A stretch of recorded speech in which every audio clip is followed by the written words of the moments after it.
Construction సంబంధించి ఇంకా ఏమైనా ఇమ్యూనిటీస్ ఉన్నాయి మేడం. ఎందుకంటే మనం బయట ఏం చేసామంటే ఎక్కువ స్పేసెస్ విడిచిపెట్టాం, 6.6 feet విడిచిపెట్టాం. ఆల్రెడీ 10 కొన్ని దగ్గర 14 అని చెప్పాను కదా. కానీ అది లోపలికి రావాలంటే, ఇంట్లోకి రావాలంటే దానికి కిటికీ మెయిన్ ప్రధానం.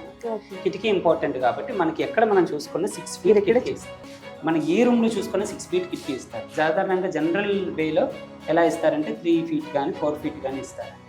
దానివల్ల ఏంటంటే ప్రాపర్ వెంటిలేషన్ లోపలికి రాదు. సో మనం బయట విడిచిపెట్టిన స్పేస్ నుంచి వచ్చిన వెంటిలేషన్ మన లోపలికి రావాలంటే కిటికీ ఇంపార్టెంట్. సో పెద్ద కిటికీ ఇచ్చాము మనం.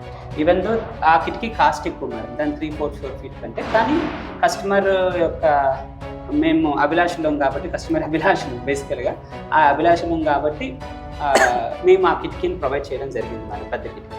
దాంతో పాటు French window madam, 7x7 French window వస్తుంది. దీనివల్ల కూడా మన ఇంట్లోకి మీరు జనరల్గా లైవ్లో చూస్తున్నారు, ఏ రూమ్లో కూడా మీకు లైటింగ్ ఇష్యూస్ ఉండవు.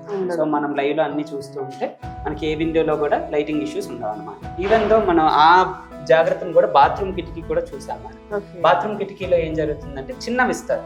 చిన్నవి ఇవ్వడం వల్ల ప్రాపర్ స్మెల్ అంటే మన ఎయిర్ సర్క్యులేషన్ కానీ లేకపోతే వెంటిలేషన్ కానీ రాదు. కానీ చాలా పెద్ద విండోని మనం ప్రొవైడ్ చేయడం జరిగింది. ఆ పెద్ద విండోని ప్రొవైడ్ చేయడం వల్ల వెంటిలేషన్ మనం పొద్దున్న 6 నుంచి 6 వరకు బాత్రూమ్ యూజ్ చేయాలన్నా వితౌట్ ఎలక్ట్రిసిటీ మనం యూజ్ చేసుకోవచ్చు.